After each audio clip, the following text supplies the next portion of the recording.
আমার কেমিস্ট্রি ক্লাসে সকল ছাত্রছাত্রীদের অনেক ওয়েলকাম। আমি আজকে 12-এর দ্বিতীয় ক্লাস শুরু করব। হ্যালো অ্যালকেন এবং হ্যালো অ্যারিন এই চ্যাপ্টারটার উপরে প্রতিস্থাপন বিক্রিয়া সম্পর্কে আলোচনা করব।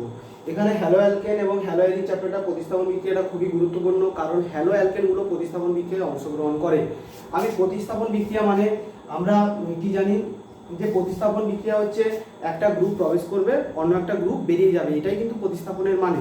তাহলে প্রতিস্থাপন বিক্রিয়া দু ধরনের হয়, কি না SN1 আর SN2, এই দু ধরনের প্রতিস্থাপন বিক্রিয়া হয়। আরও আছে প্রতিস্থাপন বিক্রিয়া, কিন্তু তোমাদের প্রতিস্থাপন বিক্রিয়া এই দুটোই কিন্তু মেন, SN1 SN2। এখানে এস মানে কি সাবস্টিটিউশন, প্রতিস্থাপনের ইংলিশ মানে হচ্ছে সাবস্টিটিউশন, সেই জন্য এস বলা হয়েছে। এন মানে নিউক্লিওফাইল, আর ওয়ান মানে ইউনিমলিকুলার, অর্থাৎ প্রতিস্থাপন বিক্রিয়ার হার RDS অর্থাৎ রেট ডিটারমাইনিং স্টেপে একটাই বিক্রিয়া অংশগ্রহণ করেছে, সেই কারণে একে ওয়ান বলা হয়। আর এখানেও একই রকম, এস মানে সাবস্টিটিউশন, এন মানে নিউক্লিওফাইল, আর এখানে দুই আছে অর্থাৎ বাইমলিকুলার, অর্থাৎ এখানে তোমরা বুঝতে পারছো যে এখানে বিক্রিয়ার হার নির্ণায়ক যেটা ধাপ, যাকে RDS বা রেট ডিটারমাইনিং স্টেপ বলা হয়, সেখানে কিন্তু দুটো বিক্রিয়ক অংশগ্রহণ করছে। এখানে দেখো যে প্রতিস্থাপন, আমরা এটুকুই বুঝতে পারছি যে হ্যালো অ্যালকেনগুলো প্রতিস্থাপন বিক্রিয়ায় অংশগ্রহণ করে। আর প্রতিস্থাপন বিক্রিয়া দু ধরনের আমাদের সাধারণত মেন, যেটা দু ধরনের বিক্রিয়া SN1 এবং SN2। হ্যাঁ, এখানে SN1-এ একটা তাহলে নিউক্লিওফাইল থাকছে, আর SN2-তে কি হচ্ছে, SN2-তেও নিউক্লিওফাইল থাকছে, কিন্তু এখানে একটাই সাবস্ট্রেট RDS স্টেপে অংশগ্রহণ করে, আর এখানে দুটো সাবস্ট্রেট রেট ডিটারমাইনিং স্টেপে অংশগ্রহণ করে। এবারে দেখো প্রতিস্থাপন বিক্রিয়া হতে গেলে কি কি জিনিসের প্রয়োজন হয়। প্রতিস্থাপন বিক্রিয়া হতে গেলে প্রথম লাগে কি, যে একটা সাবস্ট্রেট লাগে। সাবস্ট্রেট মানে কি না, যার মধ্যে যাকে গিয়ে নিউক্লিওফাইল অ্যাটাক করবে এবং যার সঙ্গে লিভিং গ্রুপটা কিন্তু বেরিয়ে যাবে। সাবস্ট্রেট আমরা সাবস্ট্রেট হিসেবে ভাবতে পারি এখানে কি না CH3X, X মানে ফ্লোরিন, ক্লোরিন, ব্রোমিন, আয়োডিন, তাহলে এইটাকে আমরা সাবস্ট্রেট হিসেবে ব্যবহার করতে পারি, এক্সাম্পল হিসেবে বলতে পারি। আর দেখো এখানে দ্বিতীয় যেটা লাগে সেটা হচ্ছে লিভিং গ্রুপ।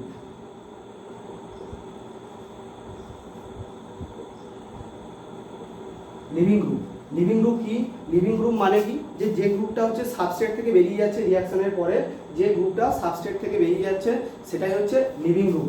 তাহলে এখানে লিভিং গ্রুপ মানে X কে সাধারণত বোঝায়, যেটা হচ্ছে সাপোজ ধরো X মানে আয়োডিন হতে পারে, ব্রোমিন হতে পারে, ক্লোরিন হতে পারে, ফ্লুরিনও হতে পারে।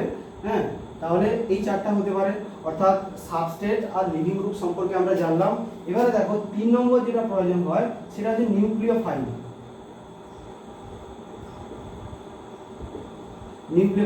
নিউক্লিওফাইল কি, যে নিউক্লিওফাইল হচ্ছে যার মধ্যে কি থাকবে, একটা লোন পেয়ার থাকবে বা নেগেটিভ চার্জ থাকবে। আমরা নিউক্লিওফাইলকে আমরা এভাবে ডিনোট করি যে N- অথবা Nu, এটা ইলেকট্রন, অর্থাৎ এদের নেগেটিভ চার্জ থাকার জন্য এরা কিন্তু বিক্রিয়া করবে।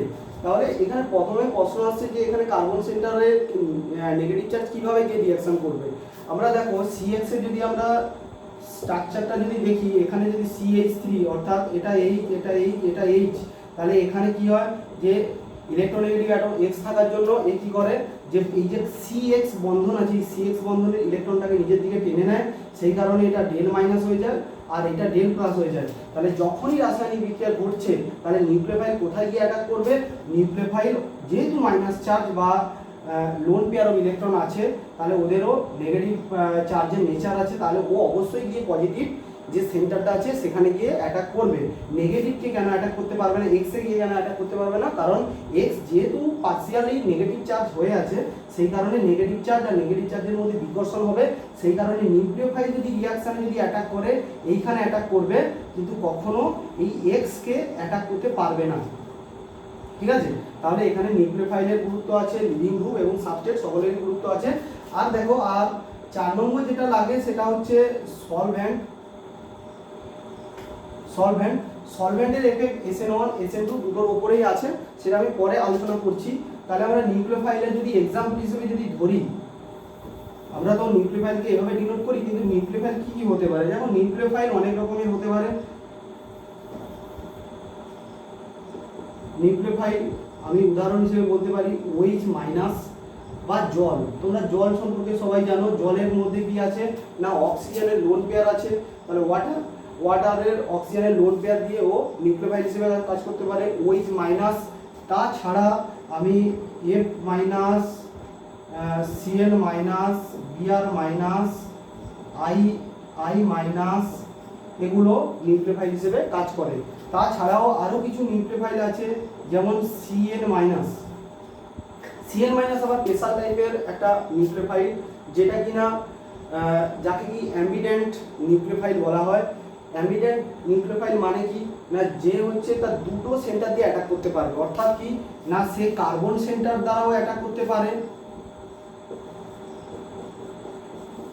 কার্বন সেন্টার দ্বারাও সে অ্যাটাক করতে পারে, আবার কার্বন সেন্টার দিয়েও অ্যাটাক করতে পারে, আবার নাইট্রোজেন সেন্টার দিয়েও অ্যাটাক করতে পারে। এখানে দেখতেই পাচ্ছ যে কার্বনের মাথায় নেগেটিভ চার্জ, ও তাহলে কার্বন সেন্টার দিয়ে নিউক্লিওফাইল হিসেবে কাজ করতে পারে। আবার নাইট্রোজেনের মাথায় লোন পেয়ার আছে, সে তাহলে নাইট্রোজেনের লোন পেয়ার দিয়েও অ্যাটাক করতে পারে। তাহলে এরকম যদি নিউক্লিওফাইল যদি থাকে যারা দুটো এন্ড দিয়ে অ্যাটাক করতে পারে যে কোনো সাবস্ট্রেটের রিঅ্যাকশন সেন্টারকে, তারা কিন্তু অ্যাম্বিডেন্ট নিউক্লিওফাইলের সিরিজের মধ্যে পড়ছে। আবার উদাহরণ হিসেবে আমি NO2 বলতে পারি, NO2 মাইনাস। এখানে কি আছে, এটাও এক ধরনের অ্যাম্বিডেন্ট নিউক্লিওফাইল, ঠিক আছে। অ্যাম্বিডেন্ট নিউক্লিওফাইল যেখানে কি হবে না এখানে কি আছে অক্সিজেন, নাইট্রোজেন, অক্সিজেনের মাথায় নেগেটিভ চার্জ, তাহলে অক্সিজেনের নেগেটিভ চার্জ দিয়েও ইলেকট্রোফাইল হিসেবে কাজ করতে পারে, আর নাইট্রোজেনের লোন পেয়ার দিয়েও ও কিন্তু ইলেকট্রনিক নিউক্লিওফাইল হিসেবে কাজ করতে পারে। তাহলে Cl মাইনাস বা NO2 মাইনাস এগুলো হচ্ছে অ্যাম্বিডেন্ট নিউক্লিওফাইল। কিছু স্পেসিফিক রিঅ্যাকশন আছে, আমি পরের ক্লাসে এগুলো আলোচনা করব। তাহলে আমরা সাবস্ট্রেট, লিভিং গ্রুপ, নিউক্লিওফাইল এবং সলভেন্ট সম্পর্কে পরে আলোচনা করছি, আমরা এগুলো সম্পর্কে জানলাম। এবারে দেখো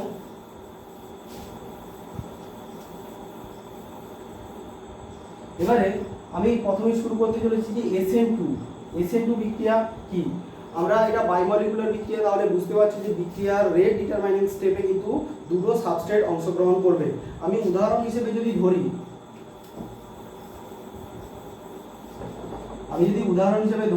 যে CH3Cl এর সঙ্গে যদি OH মাইনাসের যদি বিক্রিয়া হয় তাহলে কি হবে না CH3OH। তাহলে বিক্রিয়াটা দেখতে সহজ লাগছে, এভাবে ঘটে, কিন্তু বিক্রিয়া যদি মেকানিজমের কথায় আসি তাহলে মেকানিজমটা অবশ্যই SN2 মেকানিজম হবে।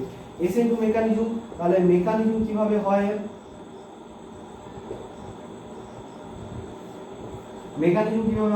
না এখানে দেখো, এইখানে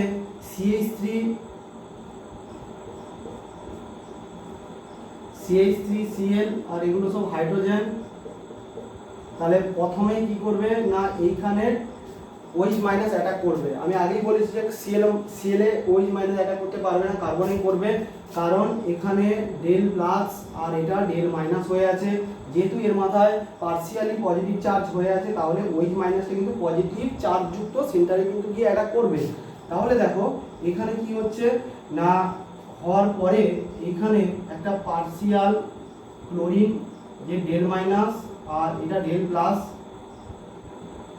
আর এইখানে হচ্ছে OH মাইনাস আর এটা হচ্ছে হাইড্রোজেন। তাহলে এই অবস্থাটাকে বলা হয় ওর একটা ট্রানজিশন স্টেট। SN2 বিক্রিয়া সবসময় একটা ট্রানজিশন স্টেটের মাধ্যমে যায়। তাহলে ট্রানজিশন স্টেট যখনই তৈরি হচ্ছে তার পরক্ষণে কিন্তু ওই ট্রানজিশন স্টেটটা কিন্তু খুবই সুস্থিত নয়, খুব আনস্টেবল স্টেট। তাহলে এটা সহজেই ভেঙে যাবে এবং এখান থেকে একটা Cl মাইনাস বেরিয়ে যাবে এবং তৈরি হবে কি CH3OH।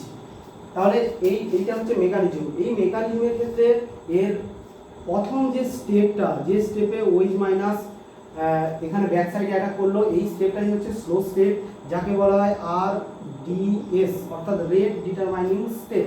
এই স্লো স্টেপে যতগুলো বিক্রিয়ক অংশগ্রহণ করছে তাদের গাঢ়ত্বের উপরেই কিন্তু বিক্রিয়ার হার নির্ণয় হবে, অর্থাৎ নির্ভর করবে বিক্রিয়ার হার। তাহলে বিক্রিয়ার হার, SN2 বিক্রিয়ার হার কার উপর ডিপেন্ড করবে, SN2 বিক্রিয়ার হার প্রপোর্শনাল টু, তাহলে বিক্রিয়ার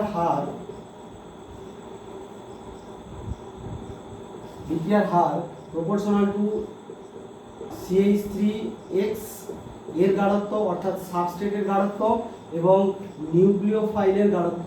তাহলে এখানে নিউক্লিওফাইলও কিন্তু সাবস্ট্রেট হিসেবে কাজ করছে। তাহলে এই বিক্রিয়ার হার তাহলে CH3X এবং OH মাইনাসের গাঢ়ত্বের উপর নির্ভর করছে।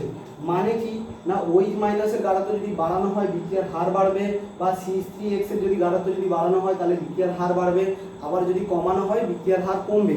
কম্পিটিটিভ এক্সামে বিভিন্ন ধরনের প্রশ্ন আসতে পারে, তোমাদের এই রিঅ্যাকশনটা হয়তো তুলে দিল, এই রিঅ্যাকশনটা তুলে দিয়ে বলবে যে OH মাইনাসের গাঢ়ত্ব যদি দ্বিগুণ করা হয় তাহলে বিক্রিয়ার হার কি হবে, তাহলে অবশ্যই বিক্রিয়ার হার দ্বিগুণ হবে। চারটা অপশন থাকলো যে বিক্রিয়ার হার অপরিবর্তিত থাকবে, বা বিক্রিয়ার হার দুগুণ হবে, বিক্রিয়ার হার একগুণ হবে, বা বিক্রিয়ার হার অর্ধেক হবে।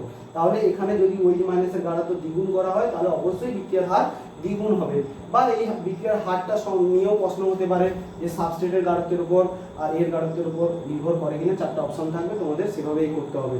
তাহলে SN2 মেকানিজমের ক্ষেত্রে আমরা দেখলাম যে নিউক্লিওফাইল যে রিঅ্যাকশন সেন্টারের ব্যাক সাইডে অ্যাটাক করছে এবং Cl- টা বেরিয়ে যাচ্ছে, একটা ট্রানজিশন স্টেট তৈরি হচ্ছে এবং প্রোডাক্ট তৈরি হচ্ছে। এখানে দেখো প্রশ্ন হতে পারে যে Cl- ব্যাক সাইডে Cl- আছে, লিভিং গ্রুপের ব্যাক সাইডে অ্যাটাক হয় কেন? তাহলে এইখানে এইটা হচ্ছে তাহলে লিভিং গ্রুপ, আর এইটা হচ্ছে সাবস্ট্রেট, এইটা হচ্ছে নিউক্লিওফাইল। তাহলে Cl- আমি যদি ধরি যে Cl- হচ্ছে লিভিং গ্রুপ, আর এইটা হচ্ছে নিউক্লিওফাইল,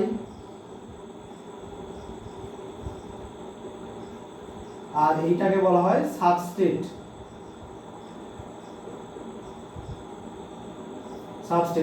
দেখো এটাই শুধু সাবস্ট্রেট, যদি বিক্রিয়ার হারের সম্পর্কে যদি ভাবো তাহলে এটাও সাবস্ট্রেট, ঠিক আছে। কিন্তু এখানে স্পেসিফিক্যালি এটা যেহেতু নিউক্লিওফাইল তাহলে একে নিউক্লিওফাইল বলা হচ্ছে, নিউক্লিওফাইল সাবস্ট্রেট, আর Clটা হচ্ছে লিভিং গ্রুপ, মানে Xটা হচ্ছে লিভিং গ্রুপ।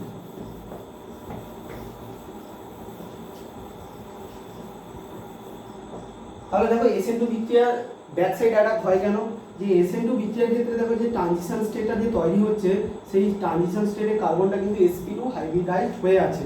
আর এই যে প্লেনে p অরবিটাল আছে, p অরবিটালের একটা লোবের সঙ্গে কিন্তু Cl বন্ধন করে আছে। এইটাকে তুমি Cl হিসেবে ভাবতে পারো, এটা তাহলে Cl। তাহলে Cl হচ্ছে p অরবিটালের প্লেনে যে p অরবিটালটা আছে সেই প্লেনের p অরবিটালের সঙ্গে কিন্তু একটা লোবের সঙ্গে যুক্ত আছে আর একটা লোব ফাঁকা আছে। তাহলে নিউক্লিওফাইলটা বা OH- কিন্তু সেই ফাঁকা জায়গাটাতে গিয়ে অ্যাটাক করবে। এখানে আরো একভাবে ভাবা যেতে পারে যে ক্লোরিন তো নেগেটিভ চার্জ, তাহলে এর মাথায় তো ডেল- চার্জ আছে, তাহলে যদি OH- যদি সামনের দিক থেকে এসে একে অ্যাটাক করতে চায় তাহলে কিন্তু একটা রিপালশন হবে। নেগেটিভ চার্জ আর নেগেটিভ চার্জের মধ্যে কিন্তু একটা রিপালশন হবে, আর উপর দিয়ে করতে পারবে না, কারণ এখানে হাইড্রোজেনের এনভায়রনমেন্ট আছে। হ্যাঁ, এখানে হাইড্রোজেন কি হয় যে একটা হাইড্রোজেন উপরে থাকে, আপ ডাউন হিসেবে থাকে, তাহলে সেই কারণে কিন্তু এ উপর দিয়ে অ্যাটাক করতে পারবে না, এ ব্যাক সাইডে অ্যাটাক করবে, কারণ ব্যাক সাইডে লোক ফাঁকা এবং ক্রাউডিং বা তোমার হিন্ড্রেন্সটা অনেক কম আছে, সেই কারণে ব্যাক সাইড অ্যাটাক হয়।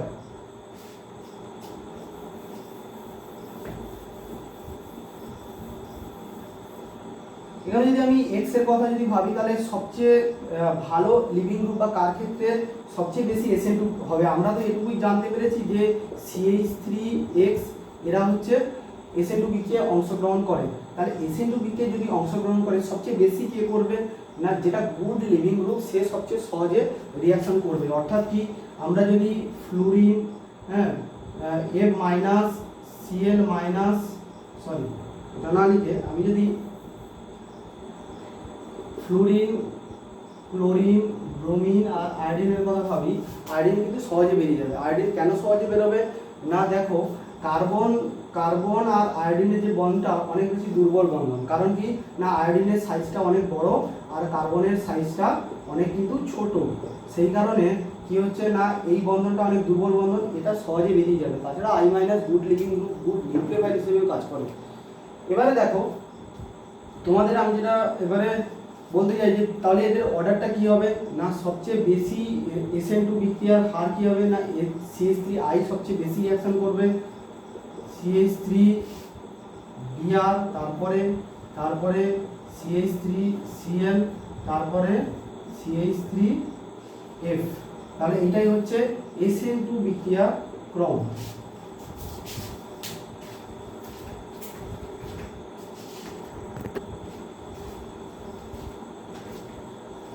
তাহলে SN2 বিক্রিয়ার ক্রম হচ্ছে এইটা, CH3I সবচেয়ে বেশি পরিমাণে SN2 বিক্রিয়ায় অংশগ্রহণ করবে, এর হার বেশি, সেই জন্য এরকম অর্ডার হয়। এটা কম্পিটিটিভ পরীক্ষায় করতে পারে।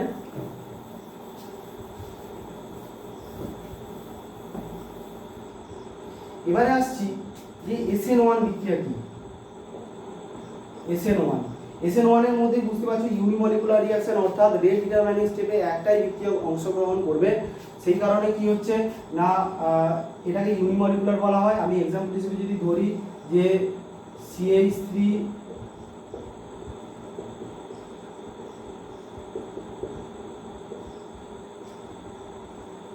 অর্থাৎ টারশিয়ারি বিউটাইল ক্লোরাইড, এখানে যদি OH মাইনাসের সঙ্গে যদি বিক্রিয়া করানো হয় তাহলে কি হবে না CH3 অর্থাৎ 3 ডিগ্রি অ্যালকোহল বা টারশিয়ারি বিউটাইল অ্যালকোহল উৎপন্ন হবে। এইটা কিন্তু SN1 বিক্রিয়ার মাধ্যমে যায়। SN1 বিক্রিয়া কি না এর মেকানিজম হিসেবে আমরা যদি ধরি, এর মেকানিজম কি না CH3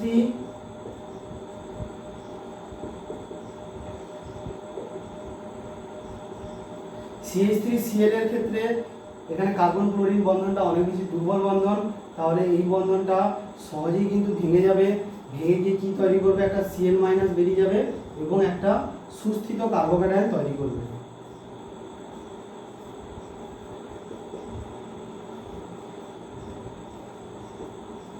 এটা হচ্ছে সুস্থিত কার্বোক্যাটায়ন। এই কার্বোক্যাটায়ন ইন্টারমিডিয়েট তৈরি হবে।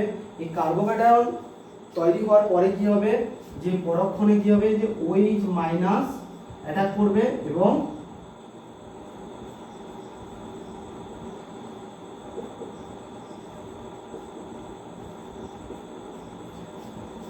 এই ধরনের অ্যালকোহল টাইপের একটা প্রোডাক্ট তৈরি হবে, টারশিয়ারি বিউটাইল অ্যালকোহল। তাহলে এইরকম ভাবে মেকানিজম ঘটে। তাহলে মেকানিজমের স্লো স্টেপ হচ্ছে অ্যাকচুয়ালি এইটা, যাকে RDS বলা হয়, রেট ডিটারমাইনিং স্টেপ। এই রেট ডিটারমাইনিং স্টেপে প্রথমে কি হচ্ছে না কার্বোক্যাটায়ন তৈরি হচ্ছে। তাহলে SN1 বিক্রিয়ার ক্ষেত্রে প্রথমে কি তৈরি হয় না কার্বোক্যাটায়ন তৈরি হয়। প্রথমে হ্যালোজেনটা বেরিয়ে যাবে এবং কার্বোক্যাটায়ন তৈরি হবে। কার্বোক্যাটায়ন যদি তৈরি হয় তবে কিন্তু বিক্রিয়া ঘটবে। তাহলে SN1 বিক্রিয়ার জন্য সুস্থিত কার্বোক্যাটায়নের দরকার। কার্বোক্যাটায়ন যদি সুস্থিত না হয় তাহলে কিন্তু SN1 বিক্রিয়া ঘটবে না। SN1 বিক্রিয়া এটা সুস্থিত কার্বোক্যাটায়ন অবশ্যই, কারণ এটা 3 ডিগ্রি কার্বোক্যাটায়ন। এখানে কি আছে যে আলফা হাইড্রোজেন আছে। আলফা হাইড্রোজেন আমরা 3 ডিগ্রি কার্বোক্যাটায়নের সুস্থিতি সম্পর্কে পড়েছি যে 3 ডিগ্রি কার্বোক্যাটায়ন অনেক বেশি সুস্থিত, কারণ এখানে 9টা হাইপার কনজুগেবল হাইড্রোজেন আছে। অর্থাৎ আলফা কার্বন 3টা আছে, প্রত্যেকটাতে তিনটা করে আলফা হাইড্রোজেন আছে। ওই আলফা হাইড্রোজেনগুলোই কিন্তু হাইপার কনজুগেবল হাইড্রোজেন। অর্থাৎ এখানে 3টা হাইপার কনজুগেবল হাইড্রোজেন, এখানে 3টা হাইপার কনজুগেবল হাইড্রোজেন, আর এখানে 3টা হাইপার কনজুগেবল হাইড্রোজেন। এই কারণে এখানে 9টা হাইপার কনজুগেবল থাকা হাইপার কনজুগেবল হাইড্রোজেন থাকার জন্য কিন্তু এরা মানে খুবই সুস্থিত। তাছাড়া মিথাইল গ্রুপের প্লাস আই এফেক্ট তো আছেই। তাহলে SN1 মেকানিজমের ক্ষেত্রে বিক্রিয়ার হার যেটা, বিক্রিয়ার হার কার উপর নির্ভর করবে না CH3CCl এর গাঢ়ত্বের উপরে নির্ভর করবে। এখানে কিন্তু বিক্রিয়ার যে নিউক্লিওফাইল আছে OH মাইনাস, সেটার গাঢ়ত্বের উপর নির্ভর করবে না। তোমরা ভালো করে এটাকে মাথায় রাখবে, কারণ পরীক্ষায় প্রশ্ন আসে যে এই বিক্রিয়াটা তুলে দিয়ে বলবে যে নিউক্লিওফাইলের গাঢ়ত্ব যদি দ্বিগুণ করা হয় বিক্রিয়ার হার কি হবে।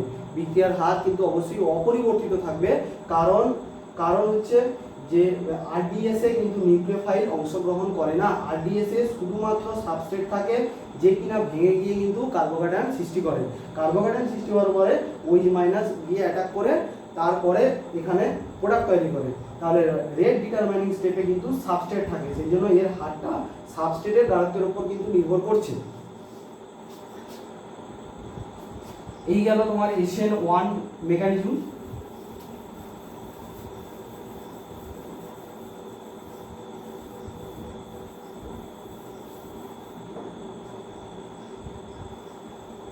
আচ্ছা, এবারে বিক্রিয়ার ক্ষেত্রে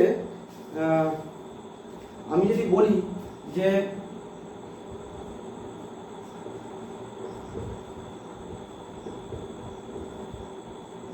বেঞ্জাইল ক্লোরাইড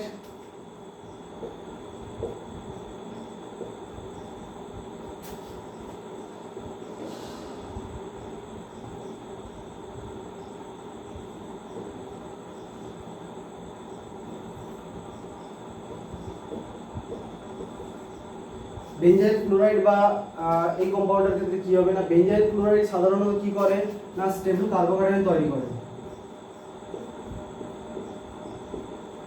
তাহলে বেঞ্জাইল ক্যাটায়ন উৎপন্ন করছে। এই বেঞ্জাইল ক্যাটায়ন কি রেজোনেন্স স্টেবিলাইজ, তাহলে এ কি করবে সুস্থিত কার্বোক্যাটায়ন তৈরি করছে। কিন্তু দেখো এখানে 1 ডিগ্রি যে কার্বোক্যাটায়নটা, এই 1 ডিগ্রি কার্বোক্যাটায়ন হওয়ার পরেও কিন্তু এই রেজোনেন্স স্টেবিলাইজ, সেই জন্য এ SN1 বিক্রিয়া কিন্তু করে, SN1 বিক্রিয়া করে। আবার তাছাড়া এই SN2 বিক্রিয়াও করতে পারে। এটা দু ধরনের বিক্রিয়া করে। এখানে কি হবে না, এখানেও SN1 বিক্রিয়া হবে, কারণ কি না রেজোনেন্স স্টেবিলাইজ কার্বোক্যাটায়ন তৈরি হচ্ছে।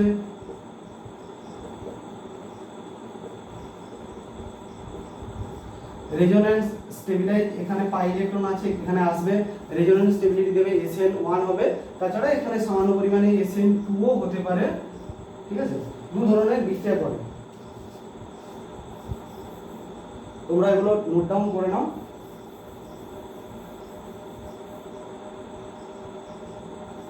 মুছে দিলাম। এবারে দেখো আমি যদি 1 ডিগ্রির ক্ষেত্রে যদি বলি, আমি যদি এইটা লিখি CH3Cl CH2Cl CH3CH CH3Cl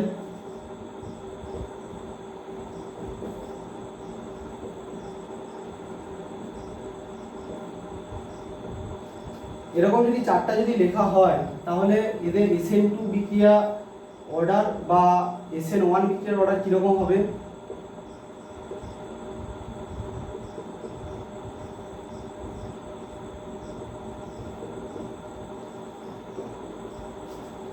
এই চারটার ক্ষেত্রে আমরা জানি SN1 বিক্রিয়ার ক্ষেত্রে সুস্থিত কার্বোক্যাটায়ন তৈরি হয়, আর SN2 বিক্রিয়ার ক্ষেত্রে প্রথমেই কিন্তু ব্যাক সাইড অ্যাটাক হয়। তাহলে ব্যাক সাইড অ্যাটাকের ক্ষেত্রে যদি স্টেরিক হিন্ড্রেন্স কম থাকে, তাহলে ব্যাক সাইড অ্যাটাক সহজেই হবে। তোমরা এখানে দেখতে পাচ্ছ যে এটা তোমার হচ্ছে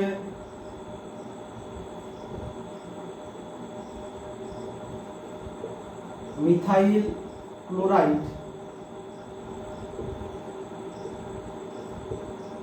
ক্লোরাইড বা এটা 1 ডিগ্রি, এটাও 1 ডিগ্রি, এটা 2 ডিগ্রি, আর এটা 3 ডিগ্রি। তাহলে এখানে যদি আমি SN2 অর্ডারের কথা ভাবি যে SN2 কি হবে, SN2 কিন্তু এর ক্ষেত্রে বেশি হবে, তারপরে এর ক্ষেত্রে হবে, তারপরে এর ক্ষেত্রে, তারপরে এটা। কারণ কি যে SN2 তে ব্যাক সাইড অ্যাটাক হয়, ব্যাক সাইড অ্যাটাক হওয়ার জন্য কিন্তু ফাঁকা জায়গা চাই। যদি স্টেরিক ক্রাউডিং হয় তাহলে কিন্তু ব্যাক সাইড অ্যাটাক হবে না। আমি যদি এখানে যদি ভাবি যে OH মাইনাস এখানে ব্যাক সাইড অ্যাটাক করবে, তাহলে কি হবে না এখানে যে তিনটা যে মিথাইল গ্রুপ আছে এরা কিন্তু স্টেরিক ক্রাউডিং করবে, অর্থাৎ স্টেরিক এফেক্ট আছে। স্টেরিক এফেক্ট থাকার জন্য কি হবে না এর SN2 বিক্রিয়ার হার অনেক কম হবে। তারপরে এর কম হবে কারণ এখানে দুটো মিথাইল গ্রুপ আছে, তারপরে এখানে একটা মিথাইল গ্রুপ আছে, সেই কারণে এভাবে হবে।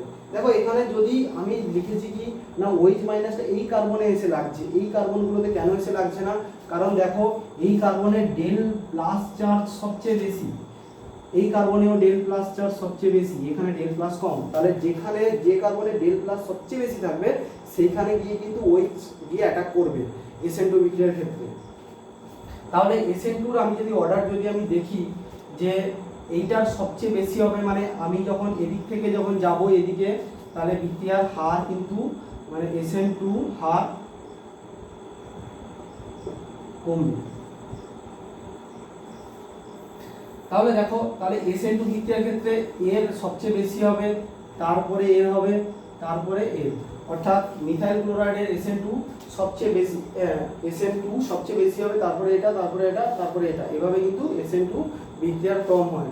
অর্থাৎ কি আমি যদি এটাকে যদি 1 নম্বর বলি, এটাকে যদি 2 নম্বর, এটা 3 আর এটা যদি 4 হয়, তাহলে কি হবে SN2 বিক্রিয়ার ক্রম, SN2 বিক্রিয়ার ক্রম কি হবে না 1 এর সবচেয়ে বেশি হবে, তারপরে 2, তারপরে 3, তারপরে কিন্তু 4। কিন্তু আমি যদি SN1 এর যদি আসি, SN1 এর ক্ষেত্রে আমি যদি আসি, তাহলে বিক্রিয়ার ক্রম কীরকম হবে? SN1 এর ক্ষেত্রে আমরা কি জেনেছি না, SN1 এর ক্ষেত্রে একটা সুস্থিত কার্বোক্যাটায়ন কিন্তু সৃষ্টি হয়, ঠিক আছে, একটা সুস্থিত কার্বোক্যাটায়ন সৃষ্টি হয়। তাহলে সুস্থিত কার্বোক্যাটায়ন সৃষ্টি হওয়ার জন্য কি হবে?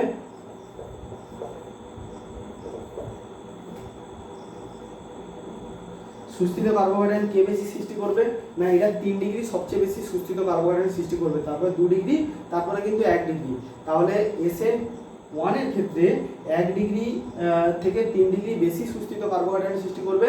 সেই কারণে 4 কিন্তু SN1 এর ক্ষেত্রে সবচেয়ে বেশি কিন্তু বিক্রিয়ার হার হবে, অর্থাৎ দ্রুত গতিতে রিয়াকশন হবে বা রিয়াকশন হবে, এগুলোর ক্ষেত্রে এত ভালো রিয়াকশন হয় না SN1 এর ক্ষেত্রে। তাহলে বিক্রিয়ার ক্রম যদি আমি ধরি, অর্ডার যদি আমি ধরি, তাহলে SN1 এর ক্ষেত্রে 4 ফার্স্ট হবে, তারপরে 3, তারপরে 2, তারপরে কিন্তু 1, ঠিক আছে। আর এই অর্ডারটা কি? এই অর্ডারটা অবশ্যই একটা ডিক্রিজিং অর্ডার, অর্থাৎ না সরি ডিক্রিজিং অর্ডার। তাহলে এভাবে কিন্তু ঘটে। এগুলো কম্পিটিটিভ পরীক্ষায় আসে, তোমরা এগুলো ভালো করে পড়বে।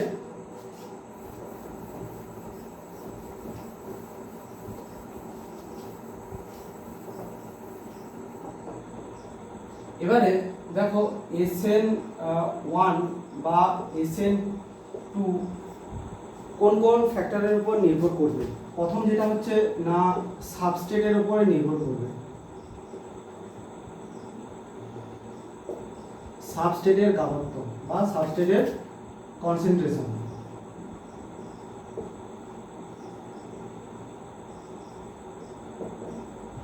সাবস্ট্রেটের কনসেন্ট্রেশনের উপর SN1 এবং SN2 উভয়ই কিন্তু নির্ভর করবে। কারণ কি না, সাবস্ট্রেট কিন্তু রেট ডিটারমাইনিং স্টেপে অংশগ্রহণ করে। SN2 এর ক্ষেত্রে দুটো সাবস্ট্রেট অংশগ্রহণ করে, মানে কি না, যেটা রিয়াকশন করছে এবং নিউক্লিওফাইল এই দুটো করে। আর SN1 এর ক্ষেত্রে শুধুমাত্র যেইটা রিয়াকশন করছে সেটা হবে, কিন্তু নিউক্লিওফাইল হবে না। তাহলে সাবস্ট্রেটের কনসেন্ট্রেশনের উপরে SN1 এবং SN2 উভয়ই কিন্তু নির্ভর করে। এবারে আসছি যে লিভিং গ্রুপের প্রকৃতি, অর্থাৎ লিভিং গ্রুপ।